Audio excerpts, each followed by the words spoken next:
Bienvenidos a su canal de la Iglesia Bíblica Bautista, Razón para Vivir, con el pastor Jared Suárez. Vamos a orar. Bendito Padre Celestial, gracias por tu palabra, porque en ella encontramos el camino que debemos seguir. Gracias, Señor, porque tú hablas a nuestro corazón, lo redarguyes, lo instas, lo exhortas a poder entender y comprender lo que tú quieres en nuestra vida para que seamos hacedores de tu palabra. Señor, ayúdanos a crecer en tu gracia, en tu conocimiento. Ayúdanos a ser las personas que quieres que seamos, esas personas que has preparado desde antes de la fundación del mundo. Señor, guíanos a través de tu palabra, háblanos por medio de tu Espíritu Santo y ayúdanos, Señor, también a hacer bendición. Y en el nombre de Jesucristo, amén. Amén. Podemos tomar nuestro lugar.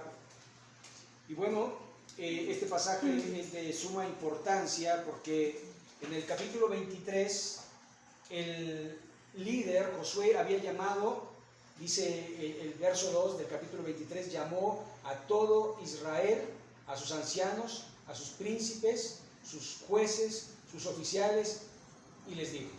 Ahora dice, reunió Josué a todas las tribus de Israel y llamó a los ancianos de Israel, sus príncipes, sus jueces, sus oficiales, y se presentaron delante de Dios. Así que esta reunión era una reunión donde Dios estaba presente y todos y cada una de las personas del pueblo de Israel tenían que escuchar esto porque era importante. Josué prácticamente dio un resumen de esos casi 50 años, ¿verdad? Desde la salida, desde los 40 que estuvieron en el desierto y después un poco más de 7 años que estuvieron en la conquista, y no se sabe en qué tiempo, pero ya Josué prácticamente era anciano, ¿verdad? Y dice el verso 2, y Josué dijo a todo el pueblo, así dice Jehová, Dios de Israel, vuestros padres habitaron antiguamente al otro lado del río, esto es Taré, padre de Abraham y de Nacor, y servían a dioses extraños. Y esto obviamente refiriéndose a Babilonia, no al otro lado del río Jordán, sino más bien hacia lo que es el Éufrates, ¿verdad? Y dice el verso 3, y yo tomé a vuestro padre Abraham del otro lado del río y lo traje por la tierra de Canaán y aumenté su descendencia y le di a Isaac. Si ustedes recuerdan, la descendencia de Abraham, aunque no se menciona aquí, también estaba Ismael, al cual Ismael le dieron 12 príncipes. Y después son los que combatirían contra los mismos medios hermanos de los israelitas. Esto conlleva a pensar otra vez en las consecuencias de nuestras decisiones. Dios le había prometido un hijo a Abraham con Sara, pero Abraham, aunque fue el padre de la fe, dudó y dijo, ¿cómo mi mujer siendo ya grande? Porque cuando Dios le dio la promesa, Sara tenía aproximadamente 70 años de edad, o 75. Y entonces, de alguna forma, era el raciocinio. ¿Cómo? Pero sí, y bueno, y ¿qué tal si Dios lo dijo de esta manera? ¿Y qué tal si Dios quería decir que era con Agar y no conmigo? Y entonces ve, ¿y por qué no haces esto? Dudando de alguna manera y racionalizando los mandamientos de Dios, cuando en realidad los mandamientos, recuerden, no se cuestionan, se obedecen, aunque no se entiendan. Yo primero obedezco y después entiendo, y eso es lo que yo tengo que hacer con la bendita palabra de Dios. Y sigue diciendo el verso 4, a Isaac di a Jacob y a Esaú, di el monte de Seir para que lo poseyese, pero Jacob y sus hijos descendieron a Egipto, y yo envié a Moisés y a Aarón y herí a Egipto conforme a lo que hice en medio de él y después os saqué. Y entonces aquí no dice, ¿verdad?, acerca de todos los problemas que tuvo Jacob con su hermano Esaú. Pero una de las cosas, se me había olvidado decir, es que en el versículo 1 reunió Josué a todos los hijos de Israel en Siquem. Y Siquem fue el lugar donde Dios le dio la promesa. Siquem también fue el lugar cuando venía Jacob de Padán Aram, de casa de su suegro, y allí en ese lugar, en Siquem, enterró los ídolos que Raquel, su mujer, había hurtado de su padre. Y ahí los enterró porque no quería saber nada, porque él quería honrar y adorar a un solo Dios, que era Yahvé. Entonces es muy importante que nosotros veamos que este lugar tenía de alguna manera significado, que había llamado a todo el pueblo porque quería que todos se enteraran, y después está resumiendo la misma historia de Israel para que el pueblo recuerde o sepa, si no sabía, lo que Dios había hecho. Aquí también omite los 436 años que pasaron los israelitas en Egipto. Simplemente dice, estuvieron en Egipto y después los sacó por mano de Moisés y Aarón, conforme a lo que hice en medio de él, y después os saqué, dice el verso 5, y después verso 6, saqué a vuestros padres de Egipto, y cuando llegaron al mar, los egipcios siguieron a vuestros padres hasta el mar Rojo con carros y caballería, ¿verdad? Y entonces de alguna forma está contando esto que aconteció y cómo Dios intervino, que si no hubiese sido por Dios, hubieran seguido en Egipto como esclavos, que si no hubiera sido por Dios, cuando los persiguió Faraón, hubieran sido exterminados a la orilla del Mar Rojo. Pero sigue diciendo el verso 7, y cuando ellos clamaron a Jehová, Él puso obscuridad entre vosotros y los egipcios, e hizo venir sobre ellos el mar, el cual los cubrió, y vuestros ojos vieron lo que hice en Egipto. Después estuvisteis muchos días en el desierto, y no dice que fue por murmurar, por no querer ir y conquistar la tierra. Dudaron del poder de Dios, dudaron de la palabra de Dios, dudaron de que Dios les había dicho, yo les entregaré esta tierra. Y os introduje, dice el verso 8, en la tierra de los amorreos que habitaban al otro lado del Jordán, los cuales pelearon contra vosotros, mas yo los entregué en vuestras manos, y poseíste su tierra, y los destruí delante de vosotros. Aquí Josué continuamente está diciendo, Dios lo hizo, Dios lo hizo, Dios lo hizo. No fuimos nosotros, fue Dios. Si nosotros hubiéramos ido a la guerra, nos hubieran hecho pedazos. Pero Dios siempre intervino, Dios siempre nos dio la victoria. Después, dice el verso 9, después se levantó Balac, hijo de Zippor, rey de los moabitas, y peleó contra el rey, y envió a llamar a Balaam, hijo de Beor, para que os maldijese. Y aquí Balac, hijo de Zippor, rey de los moabitas, si ustedes recuerdan, los moabitas descienden de los hijos de Lot, otro desobediente, ¿verdad? Que quiso irse, que quiso militar en los negocios de esta vida, y le trajo consecuencias grandes a su vida.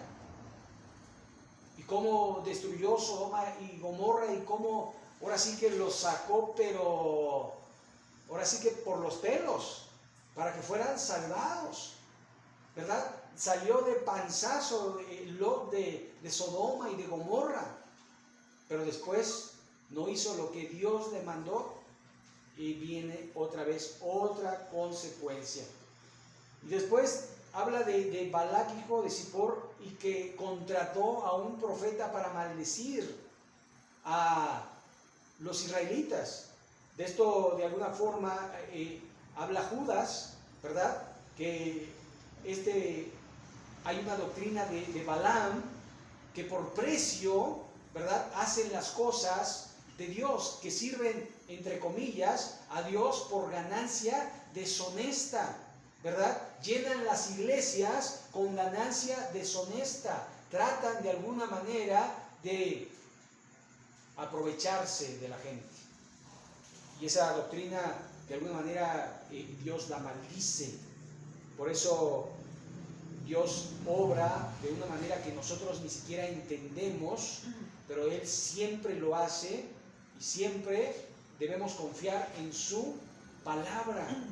Verso 10, mas yo no quise escuchar a Balaam, y esto es Dios, no es quiso escuchar las maldiciones, por lo cual os bendijo repetidamente y os libré de sus manos. ¿Se acuerdan? Confundió a Balaam y después hasta la burra, la mula de carga, le habló para que él pudiese entrar en razón que se estaba metiendo con el único Dios verdadero, que todos los demás dioses no son dioses, sino son demonios que quieren la adoración y se disfrazan de dioses para que la gente vaya en pos de ellos. Y eso también lo dice el apóstol Pablo, que las doctrinas de los ídolos y que los ídolos son demonios. Y la gente va tras de ellos porque les hace su milagrito, porque les da, porque les dice, porque esto, por aquello. Pero los desvía de este libro, los desvía de la palabra de Dios, los desvía de hacer la voluntad de Dios y están cautivos en una religión que les dice lo que tienen que hacer, y si tienen algún problema pueden sobornar a su ídolo, es decir, denle y verán cómo hace. Pero nosotros no somos así, no damos para que Dios haga, porque Dios va a hacer siempre su voluntad, siempre. Demos o no demos, Dios va a hacer su voluntad.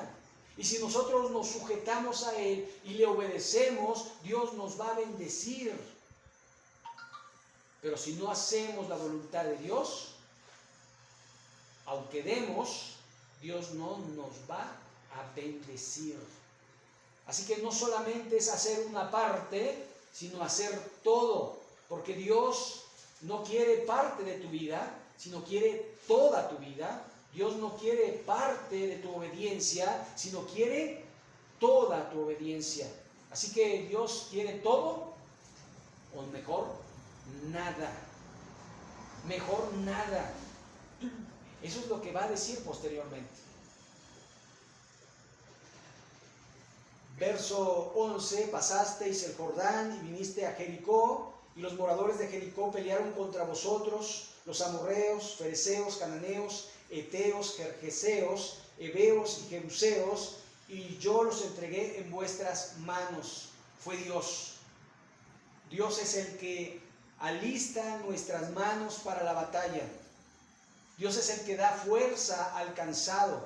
Dios es el que da inteligencia al quien le pida a Dios la sabiduría.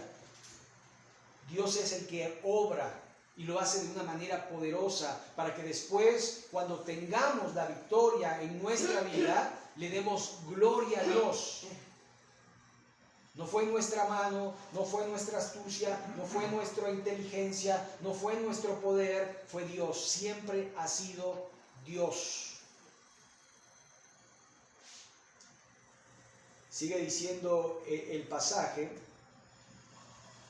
y envié delante de vosotros, en el verso 12, tábanos, muchos dicen que avispones o avispas grandes, que de alguna manera picaban a estos y salían huyendo, porque de alguna manera, ¿quién quiere que lo pique un avispón? ¿Sabe lo doloroso que es que una avispa le pique? Y si le pican varias, y hasta lo pueden matar.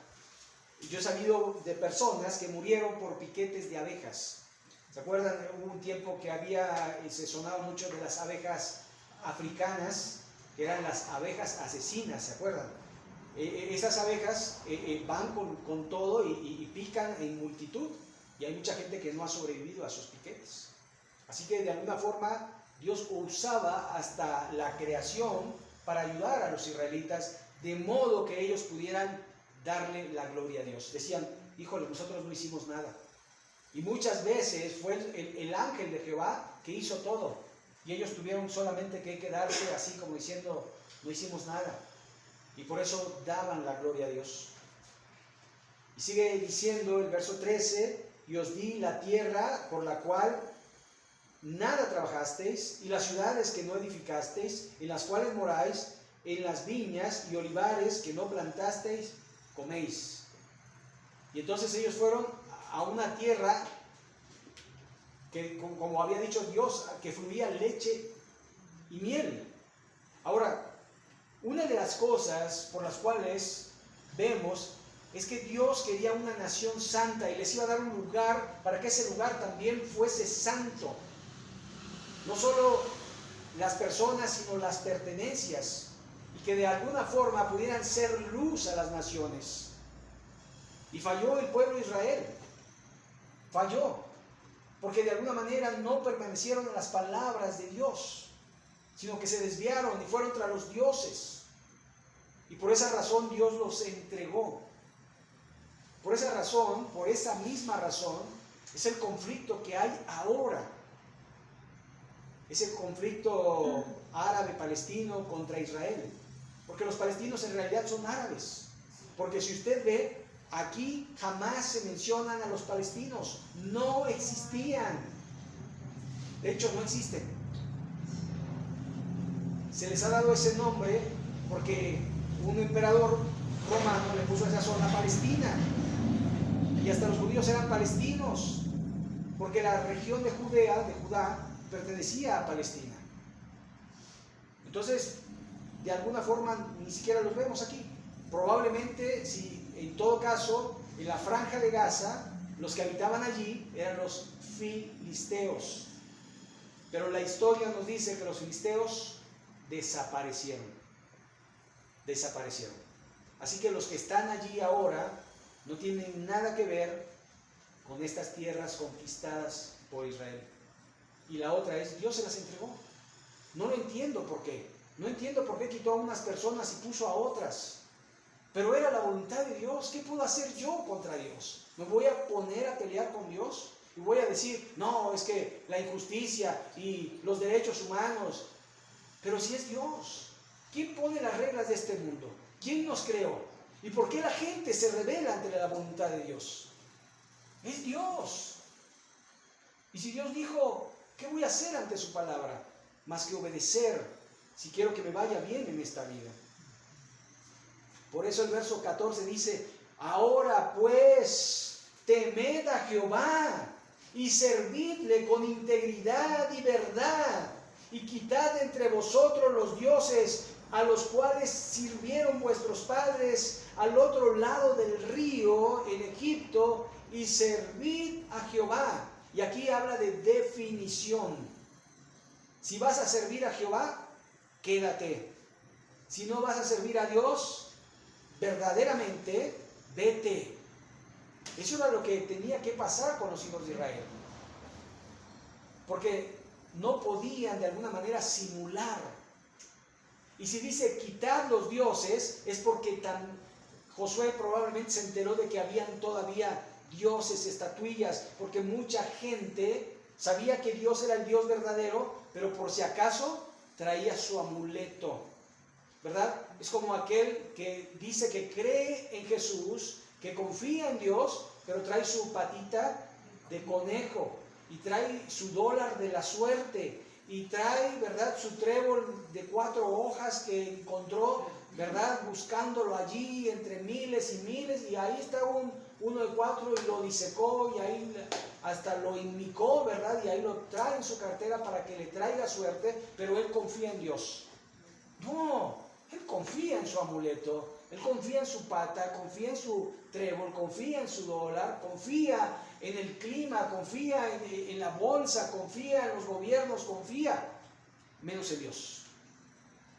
Porque los que confían en Dios, esperan todo de Dios y buscan siempre hacer la voluntad de Dios, aunque las cosas no marchen como yo quisiera.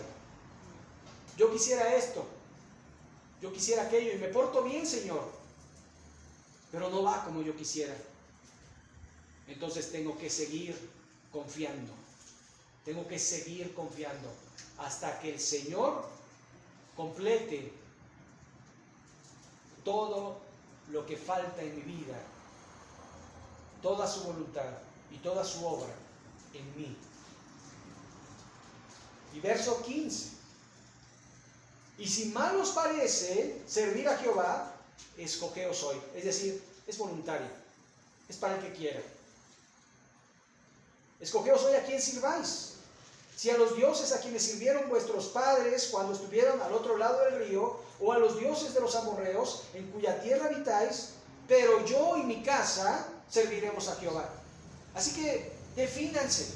Es lo que estaba diciendo Josué. Si quieren seguir, sigan. Pero si no, no lo hagan. Pero no anden en simulación ni en hipocresía. Sigan en verdadera comunión con el Padre y con el Hijo y con su Espíritu Santo. No solamente digan, pero no son. Porque muchas veces decimos, soy cristiano, pero mi comportamiento, mi carácter, no habla de ese cristiano que debería de ser. Por eso, definición. No es que aquí en la iglesia, ¿verdad? Soy muy santo, me encuentro con mis amigos y hasta malas palabras, y ando en chismes, y hablo de fulano, y hablo de sotano, y cuidado, porque eso se llama hipocresía.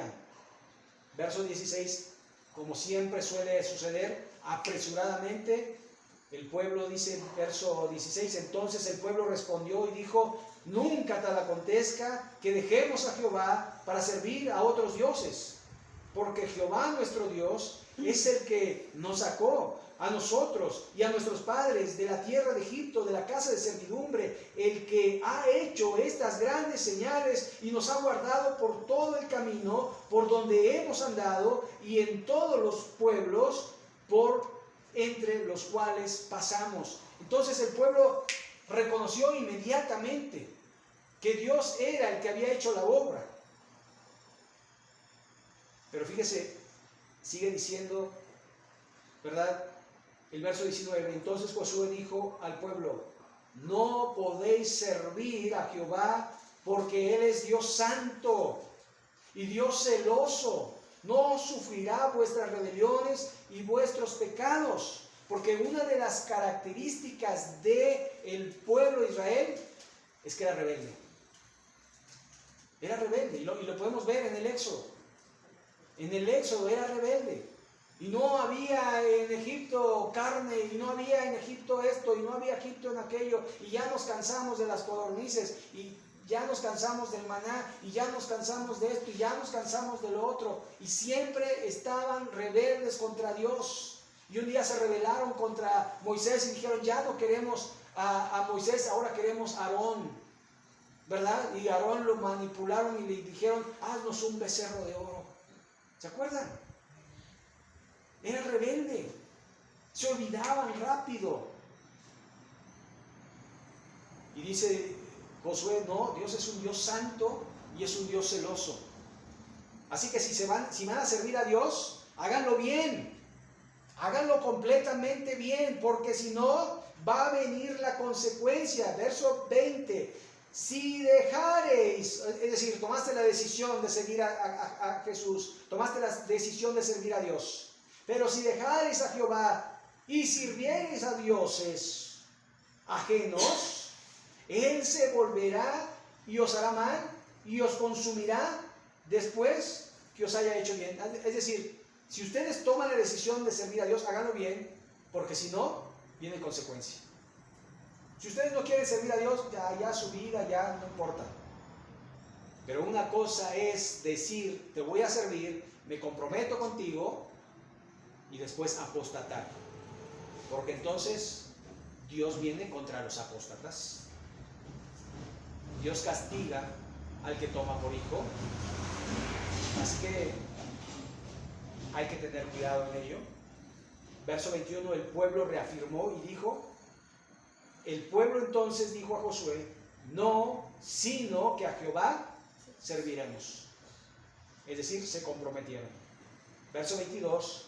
Y Josué respondió al pueblo: vosotros sois testigos contra vosotros mismos de que habéis elegido a Jehová para servirle. Y ellos respondieron: testigos somos. Es decir, nos vamos a quedar aquí, no vamos a cambiar de parecer. Verso 23. Quitad pues ahora los dioses ajenos que están entre vosotros e inclinad vuestro corazón a Jehová, Dios de Israel. Y otra vez reitera: quiten sus dioses, no los guarden, quítenlos, destruyanlos, quiten todo aquello que pueda estorbar su comunión con Dios, porque tarde o temprano, si no los quitan, los van a adorar, van a volver, quítenlos. Sigue el texto, verso 24, y el pueblo respondió a Josué: a Jehová nuestro Dios serviremos y a su voz obedeceremos. Y esta es la tercera vez que reafirman servir a Dios. Entonces Josué hizo pacto en el pueblo el mismo día y les dio estatutos y leyes en Siquem.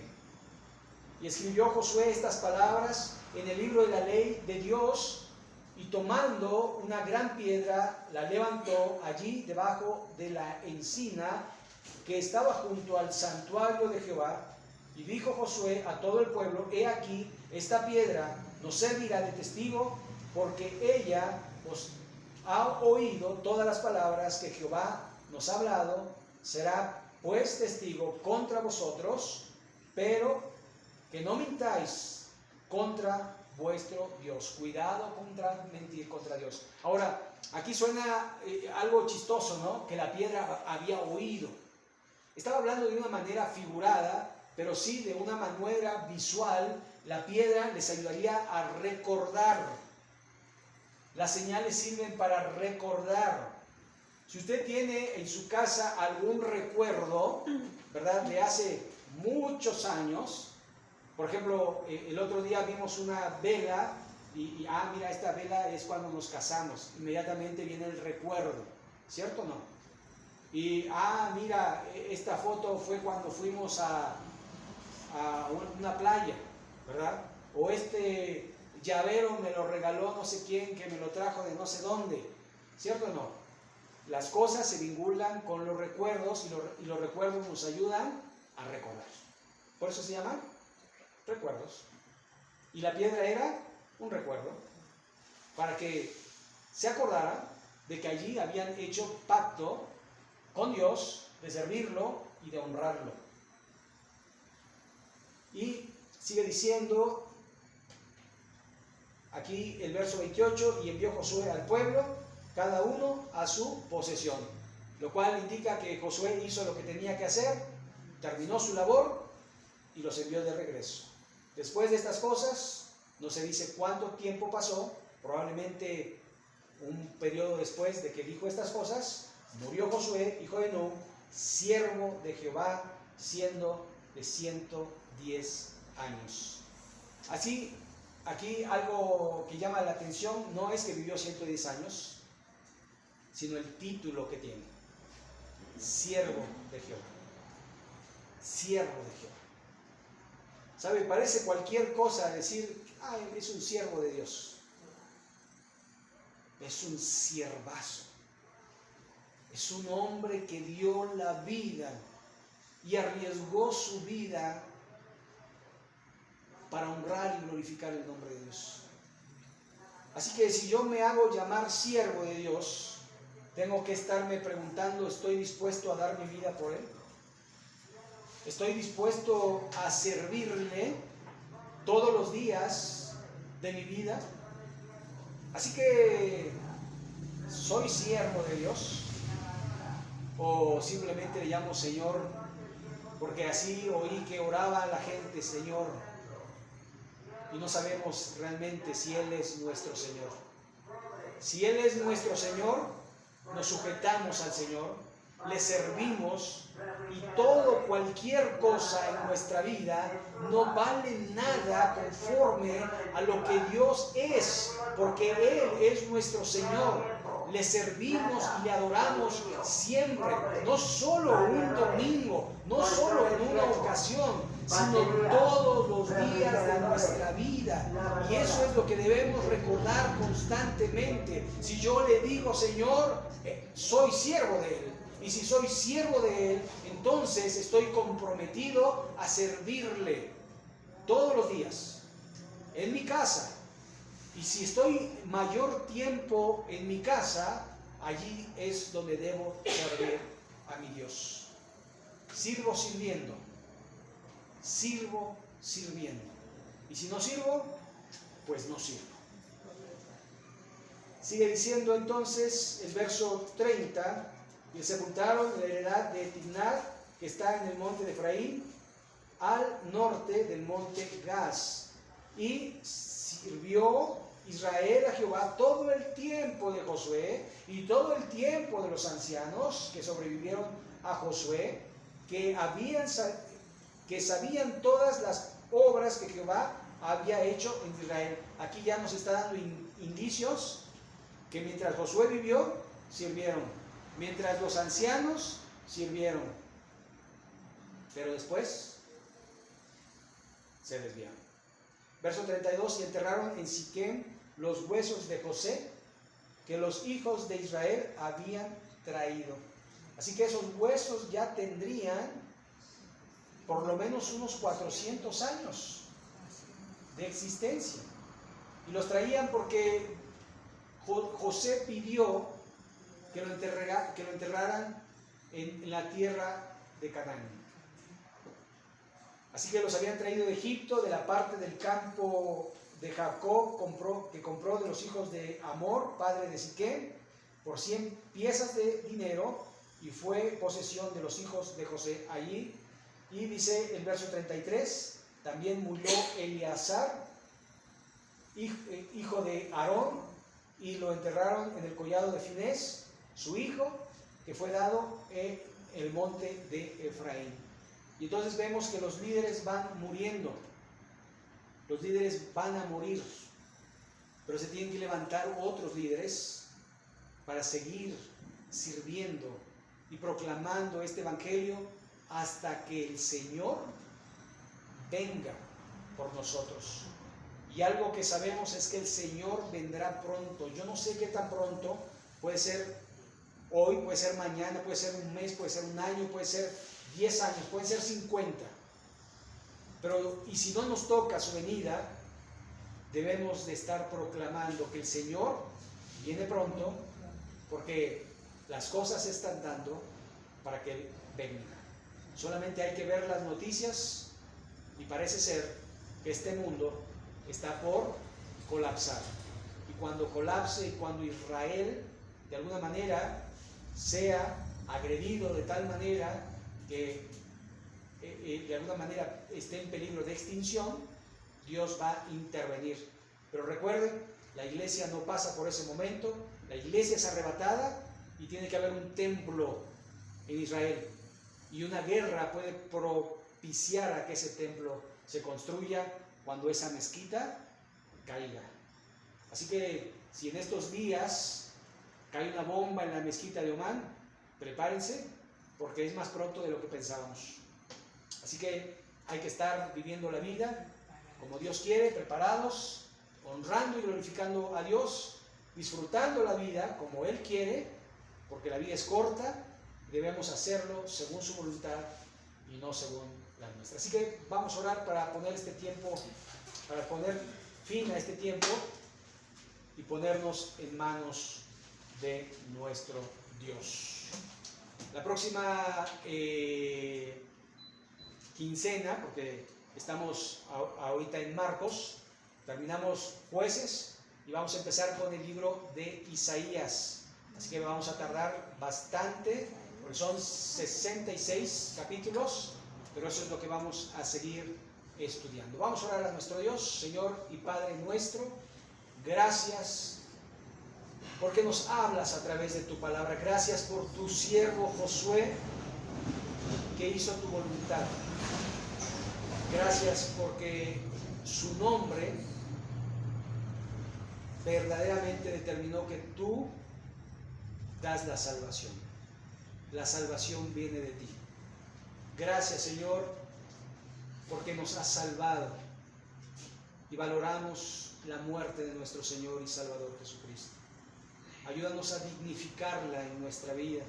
Ayúdanos a vivir la vida como quieres que la vivamos, sirviéndote todos los días de nuestra vida, los pocos o muchos que nos des.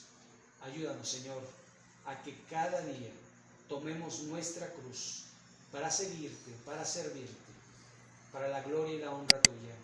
Y en el nombre de Cristo Jesús. Amén.